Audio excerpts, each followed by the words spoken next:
গল্পকথনে আপনাদের আমন্ত্রণ। পড়ছি হুমায়ুন আহমেদের আজ দুপুরে তোমার নিমন্ত্রণ। আজ থাকছে তৃতীয় পর্ব। সগিরন বুয়া।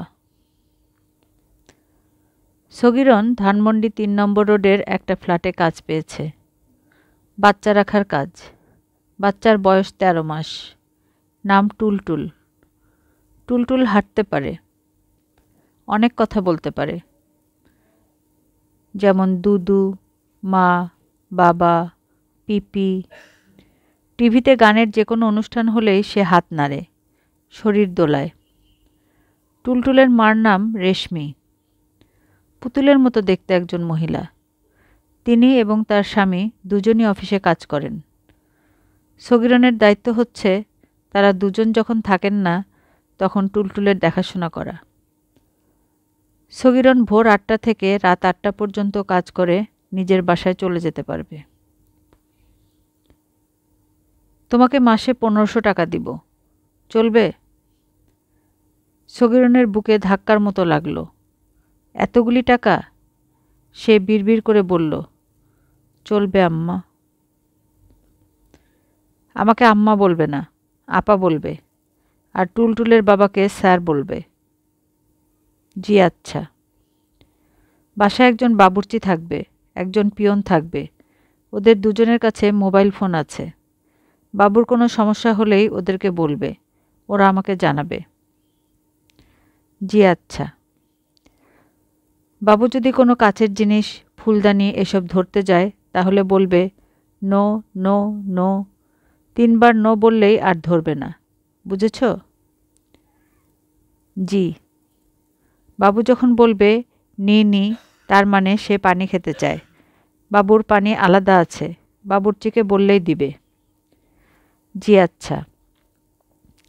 সকালে কাজ করতে এসে প্রথমে বাথরুমে ঢুকবে। সেখানে তোমার জন্য ধোয়া শাড়ি, সায়া, ব্লাউজ সব থাকবে। তুমি ভালো করে সাবান দিয়ে গোসল করে দাঁত মাজবে। তারপর নতুন শাড়ি পরে এসে বাবুকে ধরবে। কাজ শেষ করে যাবার সময় এখানকার কাপড় রেখে যাবে, ঠিক আছে? জি। তোমার হাতের নখ কি কাটা আছে? নখ দেখি। নখ কাটাই আছে। আচ্ছা যাও, কাজে লেগে যাও। বাথরুমে ঢুকে পড়ো। টুথপেস্টে ব্রাশ সবই আছে। একটা শ্যাম্পু আছে, চুলে শ্যাম্পু দিও, নয়তো মাথায় উকুন হবে। সেই উকুন বাবুর মাথায় যাবে, বুঝেছ? জি। এখন এই 2টা ট্যাবলেট পানি দিয়ে গিলে ফেলো। কৃমির ট্যাবলেট। বস্তিতে যারা থাকে তাদের সবার পেট ভর্তি কৃমি। তুমি বস্তিতে থাকো না? জি। স্বামী আছে? আছে। স্বামী কি করে? রিক্সা চালায় তো, এখন পায়ে দুঃখ পাইছে, ঘরে বসা। ছেলে মেয়ে আছে? যে না। যে বস্তিতে থাকো তার ঠিকানা লিখে পিয়নের কাছে দাও। আপা লেখাপড়া জানি না। পিয়নকে ঠিকানা বলো, সে লিখে নেবে। জি আচ্ছা। টুলটুলের বাবা সিগারেট খায়। সে যখন সিগারেট ধরাবে তখন বাবুকে তার ধারে কাছে নেবে না, মনে থাকবে? থাকবে। প্রথম দিন কাজ শেষ করে সগিরন বস্তিতে ফিরল। সগিরনের স্বামী জয়নাল বলল, কাজ পাইছো? শুকুর আলহামদুলিল্লাহ। কি কাজ, কি সমাচার, বলো শুনি। সগিরন আগ্রহ নিয়ে গল্প করছে। মুগ্ধ হয়ে শুনছে জয়নাল। বাচ্চাটা কি যে সুন্দর, আমি আমার জন্মে এমন সুন্দর বাচ্চা দেখি নাই। আমারে বাদ দাও, কেউ দেখে নাই। কি সুন্দর হাসি, যখন হাসে কলজার মধ্যে মোচড় দেয়। কান্দে না? কদাচিৎ। এইটুকু বাচ্চা, কি যে বুদ্ধি। জয়নাল বলল, মাশাল্লাহ বলো, সব সময় মাশাল্লাহ বলবা। সগিরন বলল, মাশাল্লাহ। তার বুদ্ধির নমুনা শুনবেন? টেবিলের উপর একটা পানির গ্লাস। বাবু দৌড় দিছে গ্লাস ধরবে। আমি বললাম, নো নো নো। বলার সাথে সাথে সে দাঁড়ায় গেল। আমার দিকে চায় এমন একটা হাসি দিল যে কলজা পুইরা গেল। আমার নিজের এমন একটা পুলা থাকলে বলতাম, যাও বাবা গ্লাস ধরো, ইচ্ছা করলে ভাইঙ্গা 4 টুকরা করো, কিচ্ছু বলবো না। সগিরনের চোখে পানি এসে গেছে। সে শাড়ির আঁচলে চোখ মুছল। জয়নাল বলল, তুমি তো বাচ্চাটারে চোখ লাগাইয়া দিবা। বেশ স্নেহ পড়লেই চোখ লাগে। অজু কইরা 2 রাকাত নফল নামাজ পড়া আল্লাহ পাকরে বলো যেন চোখ না লাগে। সগিরন নামাজ পড়তে উঠে গেল। টুলটুলদের বাড়িতে সগিরনের কাজে 15 দিনের মতো হয়েছে। এই 15 দিনে টুলটুল সগিরনকে ভালো মতো চিনেছে। সগিরন যদি ডাকে, বাবু কই গো, টুলটুল সঙ্গে সঙ্গে বলে, সগি। সগি মানে সগিরন। বলেই সে 2 হাত বাড়িয়ে বলে, কুলা। কুলার অর্থ টুলটুল কোলে উঠতে চাচ্ছে। তাকে কোলে নেয়াতে বিপদ আছে। সে কথা নেই বার্তা নেই, কুট করে সগিরনের ঘাড়ে কামড় দিবে। সগিরন ব্যথা পেলেও কিছু বলে না। বেচারার দাঁত শিরশির করে, না কামড়ে কি করবে। সগিরন প্রতিদিনই নতুন নতুন গল্প স্বামীর জন্য নিয়ে আসে। সেই সব গল্প শুনতে জয়নালের বড় ভালো লাগে। টুলটুলকে দেখতে ইচ্ছে করে। সগিরনের পক্ষে সম্ভব না বাচ্চাটাকে এ বাড়িতে নিয়ে আসে। তার পক্ষেও সেই বাড়িতে যাওয়া সম্ভব না। অ্যাক্সিডেন্টে তার বাম পা কাটা পড়ায় সে ঘরেই বন্দি। ক্র্যাচ একটা আছে। বগলে ক্র্যাচ লাগিয়ে হাঁটতে বের হওয়া তার কাছে ঘৃণাকর। যে একদিন বাতাসের আগে রিক্সা চালিয়েছে সে ক্র্যাচে ভর দিয়ে হাঁটবে, ছি ছি। রাতে ভাত খেতে বসে সগিরন বলল, আজ কি হয়েছে শোনেন। বাবুর পিতামাতার মধ্যে বাজি। বাবু পিতামাতার মধ্যে কারে বেশি পছন্দ করে। বাপ মা 2 জন ঘরের 2 কোনায় 2 সোফায় বসছে। আমি বাবুরে কুলে নিয়ে মধ্যেখানে খাড়ায় আছি। আমি বাবুরে ছাইরা দিব, বাপ মা 2 জনেই একত্রে ডাকবে, আয় আয়। বাবু কার দিকে যায় সেই বাজি। জয়নাল বলল, পুত্র সন্তান তো মার কোলে ঝাঁপ দেয়া পড়বে, এটাই জগতের নিয়ম। সগিরন বলল, শোনেন না ঘটনা কি। আমি বাবুরে ছাড়লাম। 2 জনেই একত্রে হাত উঠায় ডাকতেছে, আয় আয়। বাবু রওনা হলো বাপের দিকে। মায়ের মুখটা কালো হইয়া গেল। বাপের কাছাকাছি গিয়া বাবু তার বাপের দিকে তাকায় হাসল। তারপরেই এক দৌড়ে মার কোলে ঝাঁপ দিয়া পড়ল। জয়নাল তৃপ্তির হাসি হেসে বলল, বলছিলাম না মার কোলে যাবে। কথায় আছে, কিসের মাসি কিসের পিসি কিসের বৃন্দাবন, মরা গাছে ফুল ফুটেছে মা বড় ধন। বাজিতে হাইরা টুলটুলের পিতা কি বলল? বলল, নটি বয়। নটি বয় কি? আহ্লাদের একটা কথা। স্যারের মনে আহ্লাদ হইলেই স্যার বলেন নটি বয়। জয়নাল বলল, বাজি কি ছিল, টাকা পয়সার বাজি? সগিরন বলল, না, চোখের ইশারায় বাজি হয়েছে, তাই আমি অনুমান করেছি। কি অনুমান করছো? সেটা বলবো না, লজ্জার বিষয় আছে। থাক তাইলে, বলার প্রয়োজন নাই। বাবুর একটা ছবি যদি সম্ভব হয় আনবা, দেখতে ইচ্ছা করে, পরে ফেরত দিও। আচ্ছা, চেষ্টা নিব। 2 দিনের ভিতর সগিরন ছবি নিয়ে এলো। আনন্দে সে ঝলমল করছে, কারণ এই ছবি তাকে ফেরত দিতে হবে না। সগিরন বলল, বাবুর মা যে কি ভালো, এটা আপনার কল্পনার মধ্যেও নাই। আমি যখন বাবুর একটা ছবি চাইলাম, আপা বলল, ছবি দিয়ে কী করবে? আমি বললাম, আমার স্বামীরে দেখাবো, তার খুব দেখার ইচ্ছা। ওনারে দেখাইয়া ছবি ফেরত দিব। আপা বললেন, এই নাও ছবি, ফেরত দিতে হবে না। জয়নাল বলল, এইটাই হলো উচ্চশিক্ষার গুণ, বুঝছ? তারার শিক্ষা যদি না থাকতো তাইলে ছবি দিত না। সগিরন বলল, অতি সত্য কথা।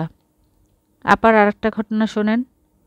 বাবু করছে কি, তার বাপের সিগারেটের ছাইদানি থেকে একটা আধখাওয়া সিগারেট নিয়ে চাবাইতে শুরু করছে। আমি যতই বলি বাবা ফেলো, বাবা ফেলো, বাবু ততই চাবায়। মুখে আঙ্গুল দিয়া বাইর করতে গেছি, বাবু তখন গিল্লা ফেলল। জয়নাল বলল, এত বড় একটা ঘটনা তুমি সামনে থাকতে ঘটল, তোমার চাকরি তো সঙ্গে সঙ্গে নট হওয়া দরকার। আমি খুবই ভয় পাইলাম। সিগারেট চাবায় খেয়ে ফেলছে, কি জানি হয়। আপা বাসায় আসা মাত্র বললাম। আপা বললেন, এই বয়সের বাচ্চারা যা দেখবে তাই মুখে দেবে। মুখে দিতে দিতে শিখবে কোনটা খাবার কোনটা খাবার না। তোমার এত অস্থির হবার কিছু নেই, তবে আরও সাবধান থাকবে। জয়নাল বলল, এই বলল, আর কিছু না? ধমকাধমকিও করল না? সগীরন বলল, আরেকটা কথা বলছেন?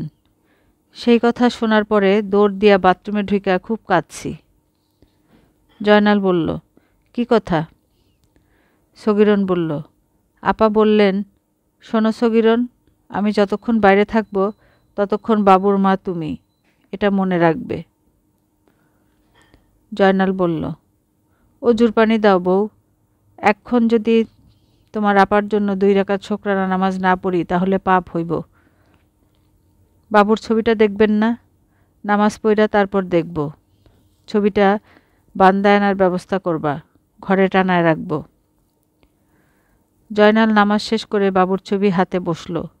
দীর্ঘ সময় ছবির দিকে তাকিয়ে থেকে বলল, সালমার চেহারার সাথে কি যেন একটা মিল আছে, ঠিক না বউ? সগীরন বলল, নাকটার মধ্যে মিল, চাপা নাক। সালমার নাকও চাপা ছিল। জয়নাল বলল, ঠিক বলেছ, অবিকল সালমান নাক।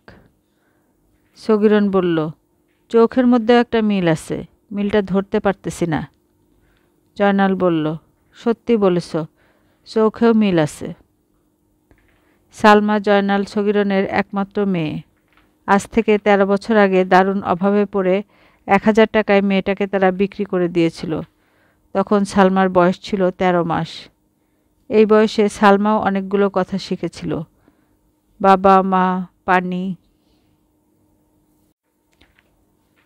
এবারের গল্প নয়া রিকশা। জাহিদা তার ছেলের নাম রেখেছে জাহিদুর রহমান খান, মায়ের নামের সঙ্গে মিলিয়ে নাম। ছেলের নামে যদি মায়ের নামের মিল থাকে তাহলে বেহেশতে মা ছেলের দেখা হয়। এটা তুচ্ছ করার বিষয় না। লাখ লাখ মানুষ বেহেশতে যাবে, কারণ লাখ লাখ মানুষ উপাসী। বেহেশত উপাসী মানুষদের জন্য পুরস্কার। মৌলানা সাহেবের নিজের মুখের কথা। লাখ লাখ মানুষের মধ্যে জাহিদা তার ছেলেকে খুঁজে নাও পেতে পারে। মিল দিয়ে নাম রেখে এই সমস্যার একটা সমাধান করে জাহেদা খুশি। জাহেদার স্বামী কুদ্দুসও খুশি। জাহিদুর রহমান খান নামকরণে কুদ্দুসেরও কিঞ্চিত ভূমিকা আছে। নামের শেষে খান সে লাগিয়ে দিয়েছে। সে বউকে বলেছে, খান বসার কারণে নামের মধ্যে স্পিড আসছে। আমরা খান বংশ না তো কি, আমার ছেলে খান। কুদ্দুস ঢাকা শহরে রিকশা চালায়। তার কথাবার্তায় কিছু ইংরেজি শব্দ থাকে। এইসব ইংরেজি সে সিনেমা দেখে শিখে। সিনেমার হিরোরা কথাবার্তায় অনেক ইংরেজি বলেন। নায়ক মান্না ভাই এক ছবিতে হিরোইনকে বললেন, চাঁদ শোনো, তোমাকে খুব বিউটি লাগছে। কুদ্দুস সেখান থেকে বিউটি শব্দটা শিখেছে। ছেলের মুখ দেখে সে বলেছে, জাহেদা, তোমার ছেলে বিরাট বিউটি হয়েছে। জাহেদা বলেছে, নজর লাগান না, পিতামাতার নজর খুব খারাপ। ছেলের মাথার থুক দেন, 3 বার বলেন মাশাল্লাহ। কুদ্দুস তার ছেলের মুখে একদলা থুতু ফেলে বলল, মাশাল্লাহ। 3 বার বলার কথা, সে বলল 7 বার। সাধারণত কন্যা সন্তান সংসারে ভাগ্য নিয়ে আসে। মৌলানা সাহেব এই কথা ওয়াজে বলেছেন। জাহেদার ধারণা তার বেলায় উল্টোটা হয়েছে। ছেলে সংসারে ভাগ্য নিয়ে এসেছে। রিকশা চালিয়ে ছেলের বাবা ভালো টাকা পয়সা আনছে। যা ভাড়া তার চেয়ে অতিরিক্ত টাকা বেশি কয়েকবার পেয়েছে। নিউ মার্কেট থেকে ধানমন্ডি 3-এর ভাড়া হয় 10 টাকা। সেখানে এক প্যাসেঞ্জার 100 টাকার একটা নোট বের করে বলল, ভাঙতি আছে? কুদ্দুস বলল, জি না স্যার। তোমার সাথে কত আছে দেখো। কুদ্দুস টাকা গুনে বলল, 81 টাকা আছে স্যার। যাত্রী বলল, 81 টাকা আমাকে দিয়ে 100 টাকার নোটটা রেখে দাও। কি আর করা। কুদ্দুস 81 টাকা নিয়ে প্যাসেঞ্জারকে দিতে গেল। তখন হঠাৎ প্যাসেঞ্জার বলল, থাক, টাকা দিতে হবে না, পুরোটাই রেখে দাও। এরকম ঘটনা সচরাচর হয় না, ছেলের ভাগ্যেই ঘটেছে। কিছুই বলা যায় না, ছেলের ভাগ্যেই হয়তো কুদ্দুসের নিজের রিকশা হবে। মালিকের রিকশা চালিয়ে রোজ 50 টাকা জমা দিতে হবে না। কুদ্দুস ঠিক করে রেখেছে নিজের রিকশা হলে সে একবেলা রিকশা চালাবে, একবেলা বিশ্রাম। সেই একবেলা সে ছেলেকে নিয়ে খেলবে। কুদ্দুস সকাল 7টায় রিকশা নিয়ে বের হলো। ফিরতে ফিরতে রাত 11টা-12টা হয়। এই দীর্ঘ সময় ছেলেকে না দেখতে পারায় তার বড় অস্থির লাগে। নিজের রিকশা হলে এই অস্থিরতা থাকবে না, তখন তার একবেলা কাটবে প্যাসেঞ্জারের সাথে, একবেলা ছেলের সাথে। এখনও সে ছেলের সঙ্গে সময় কাটায়, খুবই অল্প সময়। মালিকের কাছে রিকশা জমা দিয়ে সে ঘরে ফিরে গোসল করে, ভাত খেয়ে ঘুমোতে আসে। তখন সে ছেলেকে বুকে নিয়ে গল্প করে। ঘুমে তার চোখ জড়িয়ে আসে, সে জোর করে জেগে থাকে, বিড়বিড় করে ছেলের সঙ্গে কথা বলে, মাঝে মাঝে ছেলেকে নিয়ে ছড়া বাঁধে। আমার ছেলে রিকশা বায় রইদে পুইরা আশুলিয়া যায়। এই ধরনের ছড়ায় জাহেদা রাগ করে। সে কঠিন গলায় বলে, এইগুলা কি বলেন? আপনার ছেলে রিকশায় বাইব কোন দুঃখে? হে লেখাপড়া শিখব, সুলেমান ভাইয়ের ছেলের মতো জিপি পাইব, পত্রিকায় তার ছবি ছাপব। সুলেমান বস্তিতে জাহেদার পাশের ঘরেই থাকে। তার ছেলে এসএসসিতে জিপিএ 5 পেয়েছে। তার ছবি পত্রিকায় ছাপা হয়েছে। পত্রিকাওয়ালারা সুলেমানকে একটা নতুন রিকশা কিনে দিয়েছে। জাহেদা নিশ্চিত একদিন তার ছেলে জাহিদুর রহমান খানের ছবিও ছাপা হবে, তারাও নতুন একটা রিকশা পাবে। জাহেদা ঠিক করে রেখেছে যেদিন নতুন রিকশা পাবে সেদিন সে ছেলেকে নিয়ে প্যাসেঞ্জারের মতো রিকশায় বসে থাকবে, শহর ঘুরে দেখবে, মা ছেলে মিলে আইসক্রিম কিনে খাবে। সন্ধ্যাবেলা মা বাবা বেটায় মিলে ছবি দেখতে যাবে, মান্না ভাইয়ের কোনো ছবি। মান্না ভাইকে জাহেদার খুবই পছন্দ। আহারে কি পাট গায়! বেশ কয়েকবার সে এফডিসির গেটে দাঁড়িয়ে মান্না ভাইকে দেখেছে। ঠিক দেখা বলা যাবে না, মান্না ভাই দামি গাড়িতে হুট করে ঢুকে গেছেন। বড়ই আশ্চর্যের ব্যাপার, মান্না ভাইয়ের সঙ্গে জাহেদার যোগাযোগের এক ব্যবস্থা হয়ে গেল। এফডিসিতে অভিনয়ের জন্য বাচ্চা সাপ্লাই দেয় ফরিদা। সে একদিন জাহেদার কাছে উপস্থিত। পানের পিক ফেলতে ফেলতে ফরিদা বলল, তোর পুলার চেহারা ছবি মাশাল্লাহ ভালো, ফিল্মে পাট গাইতে দিবি? জাহেদা বলল, দুধের শিশু, 10 দিন বয়স, সে কি পাট গাইব? মায়ের পেট কাইটা সন্তান বাহির হয়েছে এই পাট গাইব। ডায়লগ আছে, ডায়লগ হয়েছে চিৎকার কইরা কান্দন। এই শিশুই বড় হইয়া হইব হিরু মান্না। রাজি থাকলে ক, পরশু সন্ধ্যায় শুটিং, ছেলে একবেলা কাজ করব, নগদ 500 পাইবি। 500? আগে 300 ছিল, এখন বাইরে 500 হয়েছে। তুই আমারে দিবি 200, 300 নিজের কাছে রাখবি। পুলার রোজগার খাইবি। পুলার রোজগার খাওয়ার মতো আনন্দের আর কিছুই নাই। রোজগার একবার খাইয়া দেখ, কি রাজি? রাজি। জাহেদার অতি দ্রুত রাজি হবার পিছনের কারণ ছেলের রোজগার খাওয়া না। তার ছেলে মান্না ভাইয়ের পাট গাইছে, এটা অনেক বড় ব্যাপার। তার চেয়েও বড় ব্যাপার 1 মাসের জন্য একটা টেবিল ফ্যানের ভাড়া 300 টাকা।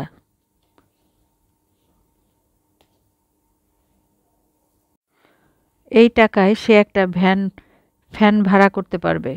তার ঘরে ইলেকট্রিসিটি আছে, ফ্যান চলবে। ফ্যানের বাতাসে জাহিদুর রহমান খান আরাম করে ঘুমাবে। গরমে বেচারা কষ্ট করছে, হাত পাখা দিয়ে কতক্ষণ আর বাতাস করা যায়। তারপরেও জাহেদা প্রায় সারা রাতই হাওয়া করে, ঘুমের মধ্যেও তার হাত নড়ে। ফ্যান চললে তার নিজেরও শান্তি।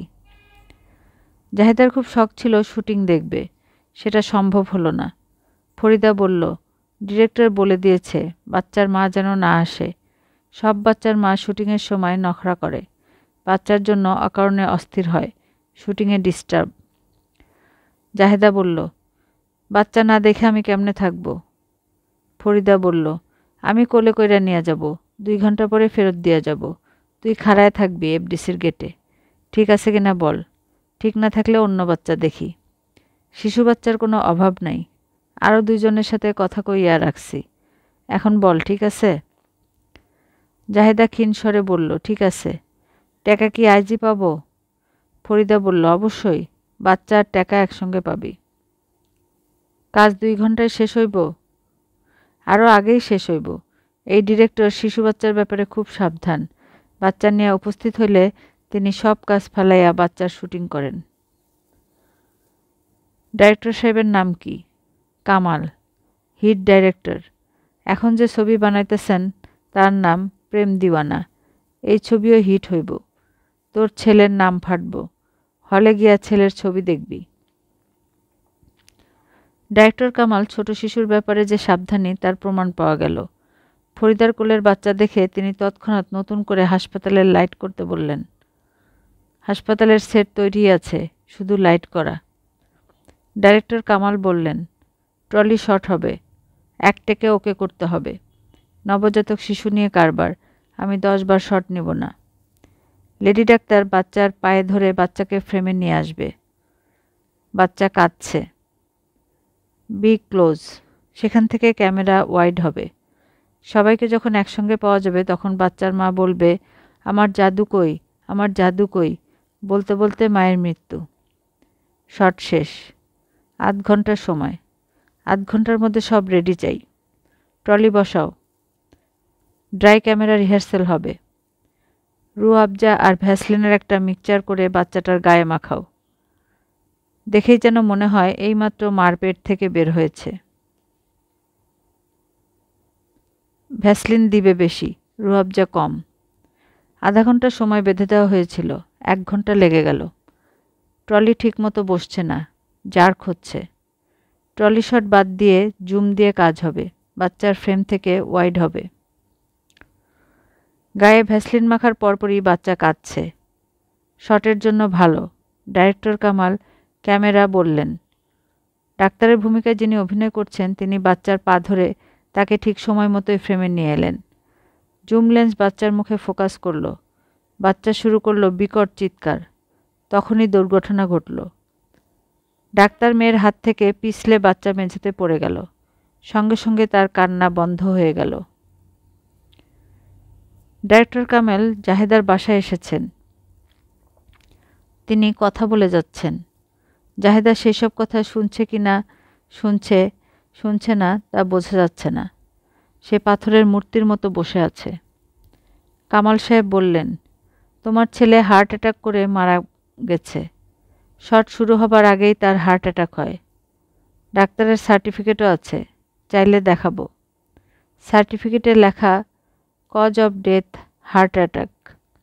এসব ক্ষেত্রে ক্ষতিপূরণ দেওয়ার প্রশ্ন ওঠে না, কারণ হার্ট অ্যাটাকে মানুষের কোনো হাত নেই। তোমার ছেলে যদি তোমার কোলে শুয়ে থাকতো তাহলেও হার্ট অ্যাটাক হতো। হার্ট অ্যাটাক এমনই এক জিনিস। যাই হোক, তারপরেও আমরা 10,000 টাকা দিলাম। এইখানে সই করে টাকাটা নাও। সই করতে না পারলে বুড়ো আঙ্গুলের টিপসই দাও। জাহেদা টিপসই দিয়ে টাকা নিল। তার ছেলের প্রথম এবং শেষ রোজগার। কুদ্দুস নয়া রিক্সা কিনেছে, একটা টেবিল ফ্যান কিনেছে। দিনে সে রিক্সা চালায়, রাতে সে ফ্যানের বাতাসে ঘুমায়। ঠান্ডায় তার ভালো ঘুম হয়। জেগে থাকে জাহেদা। রাত গভীর হলে সে ছেলের নামে ছড়া কাটে। আমার ছেলে রিক্সা বায়, রইদে পুরা আশুলিয়া যায়। আজকের পর্বের এখানেই সমাপ্তি। গল্প শুনতে ভালো লাগলে সাবস্ক্রাইব করে পাশেই থাকুন আর প্রিয়জনদেরকে শেয়ার করুন যাতে তারাও গল্প শুনতে আগ্রহী হয়। ভালো থাকুন, সুস্থ থাকুন। আল্লাহ হাফেজ।